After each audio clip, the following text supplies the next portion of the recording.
Hi, and welcome to On the Ride, episode 6. We have a guest here. Philip here wants to be part of the show, at least for a few minutes. On this episode, oh, by the way, Scott's here too. Oh, yeah, by the way.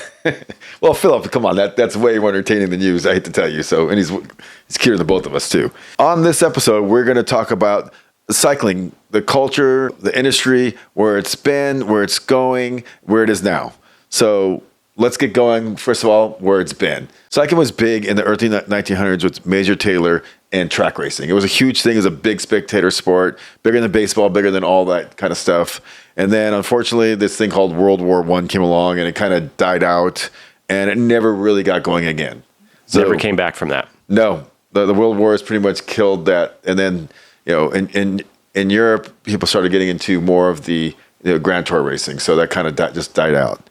And then we're going to stay mostly U.S. So in the U.S., we had another big push in this guy named Lance Armstrong. Lance Armstrong came out, and he really put cycling and cycling racing on the map. You know, as a guy who sold bikes during that time, the Lance effect was amazing. People were coming to buy bikes left and right, whether they were buying road bikes, mountain bikes, comfort bikes. They wanted Lance was riding. It was a great story. It was a great story. It was an amazing story. Speaking of, there you go. I broke out my Livestrong. Who didn't have the yellow armband? 100%. I mean, who couldn't get behind that story, or at least the perceived story that we were sold? It was a good story. Yeah, it was a good story. And unfortunately, the Livestrong organization was an amazing organization. Did a ton for a lot of people. But don't want to digress way into that. So we could do a whole episode on that. That we'll have to have that episode at some point. We've alluded to that a little bit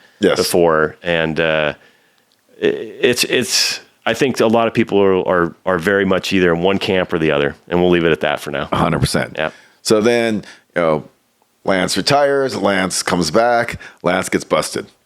That's it. And then when Lance gets busted, then the whole feel good, the whole story of cycling. I mean, in the United States, the bottom fell out of the cycling industry at that point, pretty much. Yes, 100.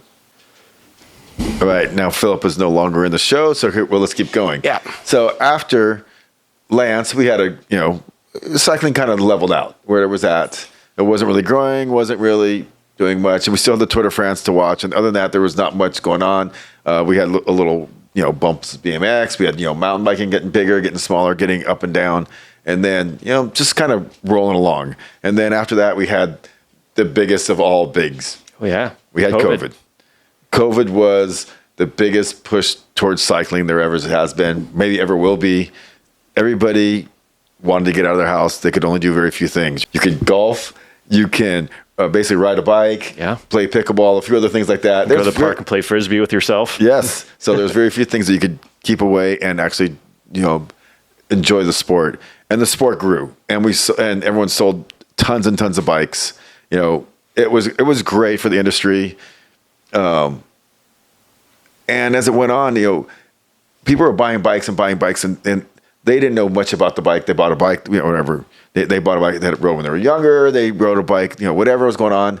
But as COVID started waning, these people started having options again. During that time, I don't think there was anybody kind of getting them in, keeping them in the sport, keeping the interest, keeping them stoked about what they're doing. They started going back to their whatever sport they were playing before, or whatever they were doing before, going shopping, going other things.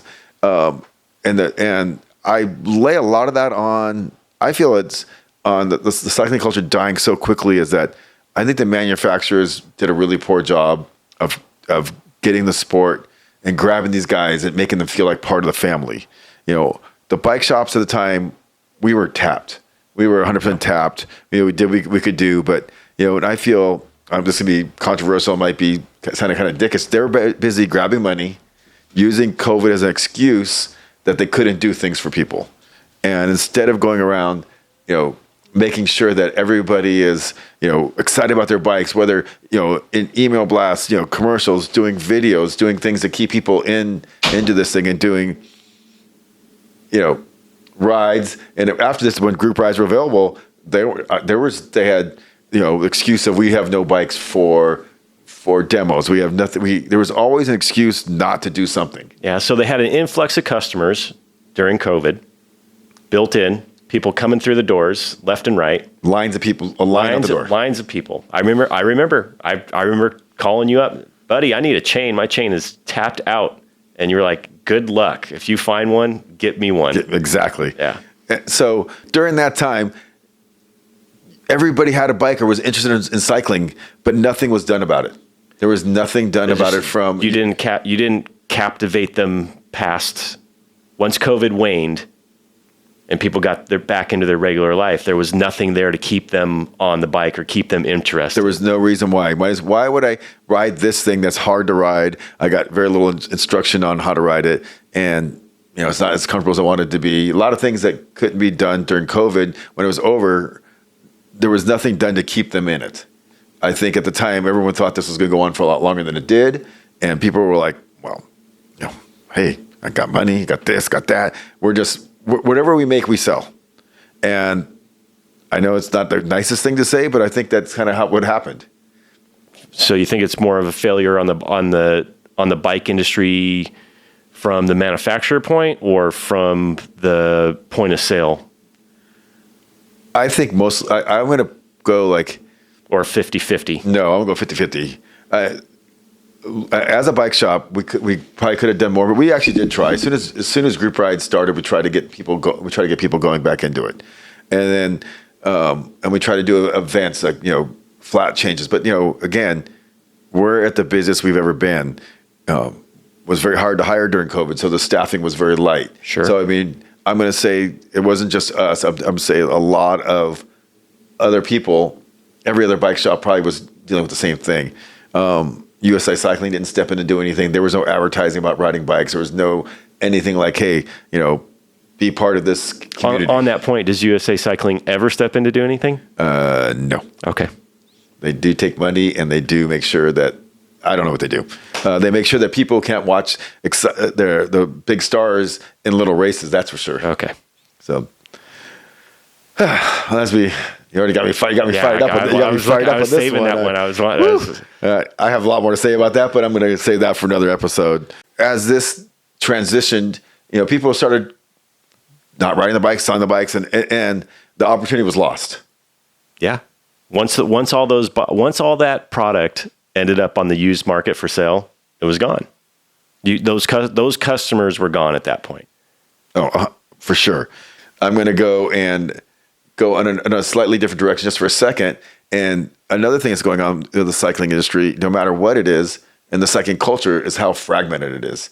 I remember, I'm going to use gravel as the best example, because gravel was going to be the thing that's going to save cycling. It's going to be the greatest thing ever. Truth be told, I was never a big fan of gravel. I didn't understand it, riding gravel out here. I know people are going to say, oh, I love it, but we went to Pittsburgh and rode gravel. It was great. Mm-hmm. But here makes almost no sense to me, at least where we live here in the San Dimas area. But again, because it's going to be this big open thing to do. Everyone's going to ride around. It's not going to be a pro. It's not going to be this. It's not going to be this. Everyone's going to get on their bike and just go ride for a day. Well, that's what it was going to be touted as. In the beginning stages, that's what it was get off the road, get off the asphalt. It's safer. There's no cars. It's a good vibe, the gravel stoke. And I think a lot of people bought into it. And I think for some, it's still working. I know a few that are still loving it. But did it save the industry? No, I don't think so. Not in the sense that what it was originally sold on, which was it's a whole new vibe. It's not crit boy racing. It's not pro tour. It's ride whatever you want. No one's looking down on you. Right. Blast the music, while you ride. Nobody cares. Show up in a Hawaiian shirt. Nobody cares. And it's not that. I mean, look at Unbound. Look at Steamboat Gravel. These are probably the two biggest gravel races in the U.S. And these are full-on races with pros or retired pros. They got the pros, you got the privateers. The privateer. We don't want to forget those guys. And it's, again, are you getting a fast aero gravel bike? Are you going to get an endurance gravel bike? Are you going to get one with big tires gravel bike? Are you going to? It's fragmented into so many different segments that it's literally almost helping to diminish the whole idea of gravel. And of course, gravel's supposed to be safer than road and blah blah blah. And I think gravel actually hurt road riding a little bit, in my opinion. People are going to not like that comment either, but I definitely agree because like, oh, this is safer. Road riding, we all know that there's inherent dangers of riding your bike on the road. For certain. But I think you've got to be smart enough. If you're riding on the road, you got to know where to mitigate those dangers. You got to know, hey, let's not ride on major thoroughfares at major traffic times. Right. I mean, it's like a good example is like, you're going to go to the freeway, take the freeway to LA. You're not going to go there 8 a.m. if you live here. You're not going to breakfast on a Wednesday afternoon. No. You're going to skip that. No. You're going to go to dinner. You're going to go someplace else. I mean, unless you're forced to go to LAX, and even then you kind of know your ways around. It's the same thing on a bike. You know what time and what roads are good. And that's the thing. That's where the local shops could help new riders. Hey, I want to ride my bike. What's a route? Show them Strava, show them routes on Strava, show them things like that. And I think shops do that. And I don't think it's accessible enough. I think that's something that could really help. Like, here you can ride baseline up and down all day long. And you think your average customer would think to ask that at the bike shop? Maybe not. I think it's something that could be brought up where you're riding. Yeah. I think that's I do think the whole bike industry is going to go through a reset right now anyway. But I feel that, part of it is going to be what shops are going to be more catering to, service. I'm going to go to the restaurant industry real fast. I'm going to take 2 interesting facts. The most busy restaurant there is and the most busy fast food restaurant are money per capita are Ding Tai Fung, which I don't know if you know. I'm not familiar. It's an Asian restaurant that gives amazing service, and there's 15 of them, and they do the most business per restaurant in the U.S. And then you go to Chick-fil-A, which is closed 1 day a week, and it still does twice the business in that little spot as any other that the next closest one of McDonald's. And why? If you look at both of them, they give you service first. So you go to, I don't really love Chick-fil-A, but whenever I've been there a few times, and they go, you sit down, they bring the food to you. They want to know if you want a refill. Table's clean. It's just a different level of service.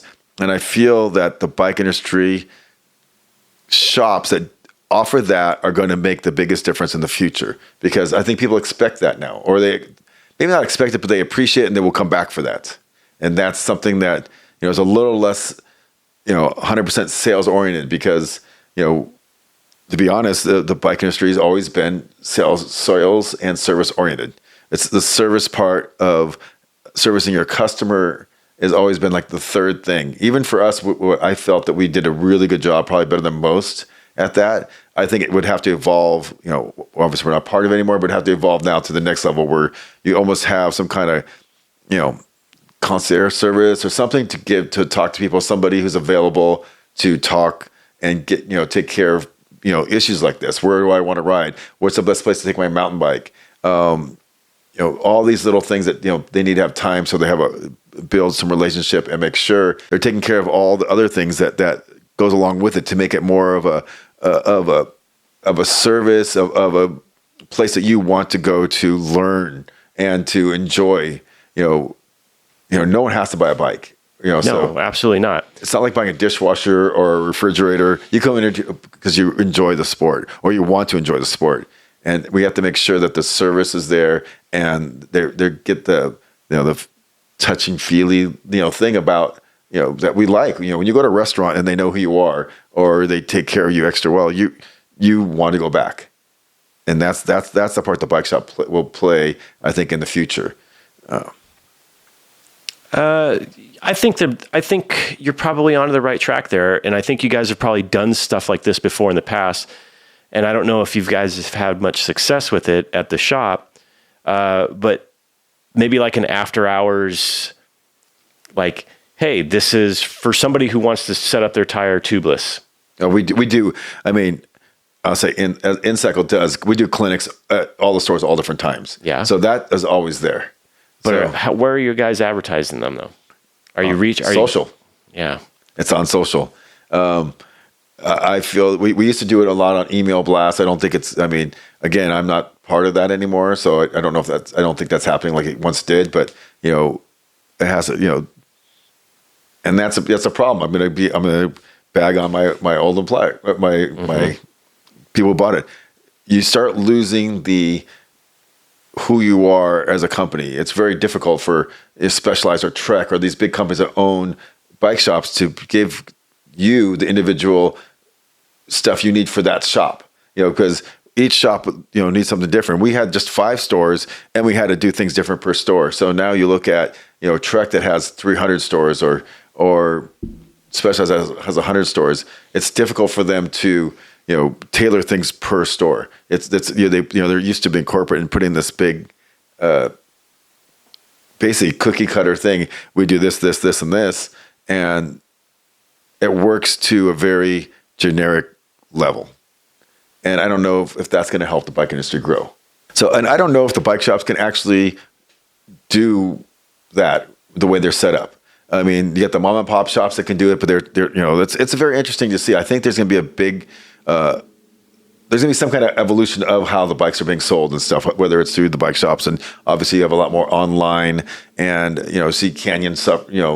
They're suffering a little bit because their reach is basically just online, and it's easy to sell a tire or something online, but just trying to sell a bike online, you're missing everything about buying a bike that's fun. You're not learning about the bike. You get a bike in a box and you say, have fun. Have fun. Put it together. Yeah. This is yours now. Yes. Yeah. So it's like, and then you have no relationship to anybody. You have issues. You have questions. This guy buys this bike, comes in a box, buys a nice 105 carbon bike at a really good price because, right now Canyon's got some good deals. So, but now what? You don't know to ask. You have no one to ask except your friends that, who knows what they know, if they know anything, because some of the best information is the worst information you get from your friends. Well, that could also be true. But I think on the flip side of that is you take that Canyon into your brick and mortar shop and you maybe get a little bit of side eye because that wholesales platform that Canyon uses flies in the face of the brick and mortar shop, right? It does. And I think it's not what it once was. I mean, obviously you had a Canyon. You bought a Canyon. I did. I went down that route. I got a great bike at a great price. And what I didn't get was the customer service that I hoped I could get through them. Right. In the end, it was made right, but it took a lot of work. And long run, you got rid of the bike. In the long run, I'm not a Canyon bike guy. You're a big S. I'm a big S now. You love them. Yeah. And one more thing before we get off the subject, because I can go on the subject all day, because I'm super passionate about it, is bike pricing and where the industry is going. I see too many manufacturers trying to rush to be the premium. We want to rush to be premium.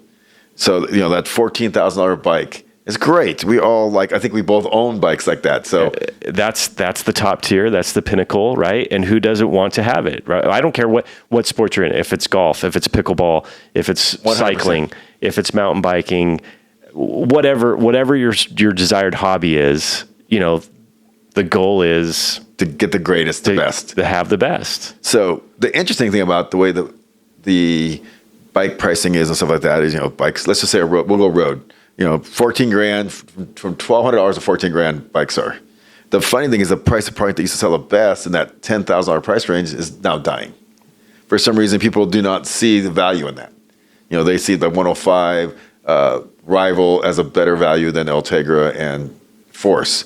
And, because you're getting the same bike, basically with slightly degraded. Not even degraded. The components are so good nowadays; it's not that big a difference. Basically, you're not getting the wheels or the handlebars you're going to get on the other bike. And that's an easy upgrade. So I think there's going to be a reset on the market. And I feel that people are having a harder time justifying that, that $10,000 price. People who want the highest end will buy it. I mean, S-Works sell out every year. Basically, whether it's worth the money or not, that's a whole nother show. We could do that, a whole show on that. No, that's there. There's the mental worth, and then the actual monetary worth. For sure. Yeah. So our other thing I want to talk about is why, I don't know if you see what shirt I'm wearing. I'm wearing a pickleball shirt because we're going to debate a little bit of why is pickleball the fastest growing sport 4 years in a row? And if anybody knows me, I love the sport. I play it. I do it way more than I ride my bike now. And the biggest reason is because at my age, I'll never be as good as I was riding my bike, but I can still improve at pickleball. So that helps. So I know Scott's. You have invited me out to play pickleball, and I can't bring myself to do it because I'm already a mediocre cyclist. I don't have time to be a mediocre pickleballist. Is it pickleballer? Yeah. And it's interesting because pickleball's been around almost 50 years now. It was invented in some guy's backyard in Oregon, and how the name came along is a whole nother story. But now you look at it, there's a PPA, which is the Pro Pickleball Association, and they have pro athletes that are making millions of dollars. You're kidding. No, not only they're making multi-millions of dollars, and now pickleball. Maybe I should be playing. Maybe you should. I'm never going to win $1 being a cyclist. Well, I'm probably not going to win $1 playing pickleball either. Fair. So I don't know if there's that many pro 50-plussers. Oh, all right. I'll go with that. So not only that, pickleball's ratings on TV outrate every cycling show, and except for the Tour de France, and it's not that far off. So let's give you an idea. Pickleball's on TV. You probably didn't even know that. No. So most people don't know it, but it's on ESPN, it's on Fox, and it's on the tennis channel. So you can find pickleball everywhere if you look for it. So I'm thinking to myself, why is pickleball growing so much, and cycling has been stagnant for a million years? So we're not going to go over the things that we already talked about earlier, but I made my little checklist here, and we're going to say, is it fun in a group? I would imagine it is. They're both fun. Both we're going to have I would pickleball say, versus bike. I would certainly say they're both fun in their own way, 100%. In their own ways, right? Very, very social. Right. So, is it fun by yourself? Pickleball is not. Cycling is fun. I've had great rides by myself. I've went for a ride today, and I had a very nice time. Right. And do you get to go far and see lots of things?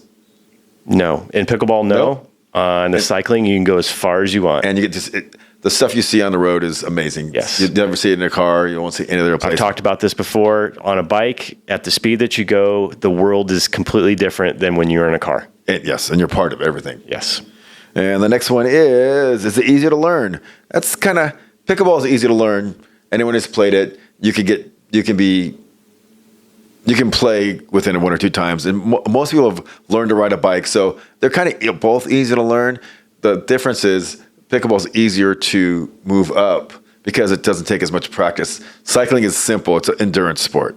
The more you do it, the better you get. It's just you got to put the work in. There's no cheat. There's no cheat code to cycling. If you want to be an elite cyclist, well, there's the e-bike thing. Well, you can't cheat. That's not cheating. It's different. Yeah. So we'll go with the e-bike is the cheat code. We'll go. You can cheat on Zwift.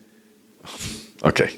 And one more thing about pickleball, it's so easy to find how-to things. Like if you want to learn a backhand flick, if you want to learn anything, there's 5 million videos on how to do every single part of that. Try to find a video on how to get on your bike and ride, around your neighborhood. 0.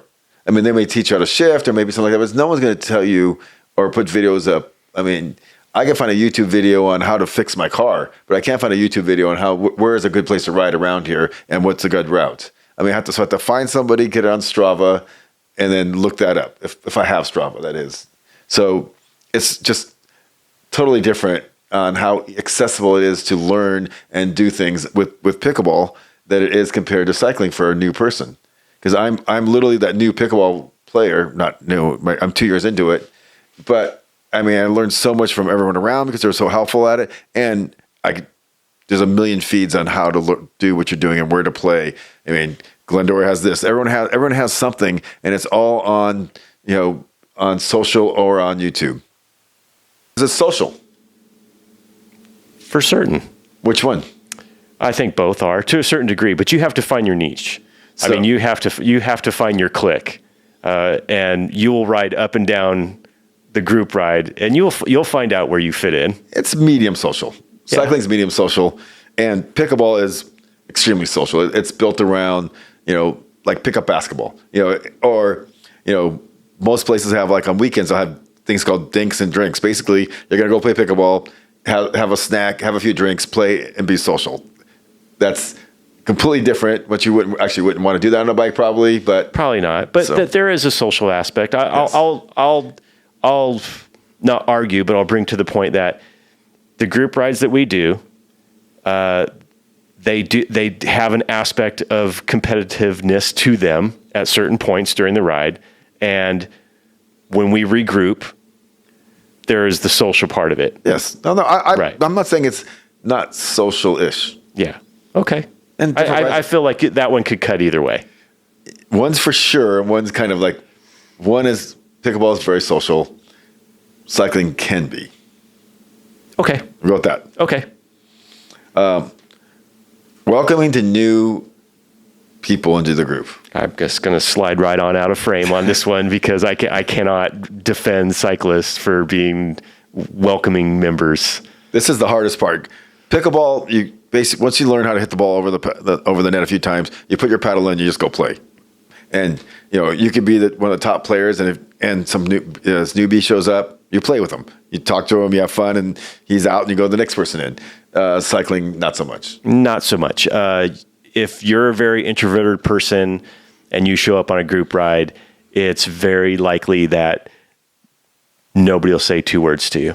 They'll recognize you as a new person, and somebody might say, "Oh, this is your first time on this ride?" "Oh, yeah." And then that would be the catalyst for you to say something back like, "Yeah, I could use a lot of help. Is there anybody here that could kind of help me along?" And if you're not doing that, then people are just going to assume, "Okay, yeah, you're going to do your own thing back here." Stay out of my way. Yeah, stay out of my way. Don't kill me. And let's go with the last one. Cost to entry. Oh, cost to entry. Well, again, I'll slide out of frame for the cyclist on this one because that cannot be argued. No, obviously pickleball costs very little. I mean, you buy a paddle and some tennis shoes. Yeah. The end. Some, gym shorts and a t-shirt. Yes. Yeah. I mean, we've been discussing cycling can be done for a lot less than you don't need a $14,000 bike. Certainly not. $700 shoes. Certainly not. $600 shoes. Sorry. Well, yeah. 600. I don't want to say that. Probably 700 next year. But to be fair, that is the top of the line. It is. Right. So you don't have to start there. There are great shoes at an entry level price. I think cycling shoes. We talked about it earlier. You could probably get into cycling, a good used bike, basic clothing, helmet, shoes, bibs, jersey, probably $5,000. About $1,000. $1,000. I would say between $1,000 and $1,500. And you could get in there, and you have good stuff. You won't be. So it's not a huge barrier to entry that everyone talks about. I think that part of it's not pushed. That's not the part that no one really talks about. It's not. Everyone goes, "Oh, it's so expensive." It is if you're going to try to buy S-Works or the high-end Madone or whatever you're going to get. It's going to be. You're definitely going to a long way to go with your savings account to get that bike. Oh yeah. But I mean, there's no reason why you can't get a nice used bike. Bring it to your local shop. They'll be happy to look at it for you. They'll tell you it's a good deal, and they'll probably want to tune it and set it up for a tune-up. Get your bike. Check out the bike. Have them fit you. Get a.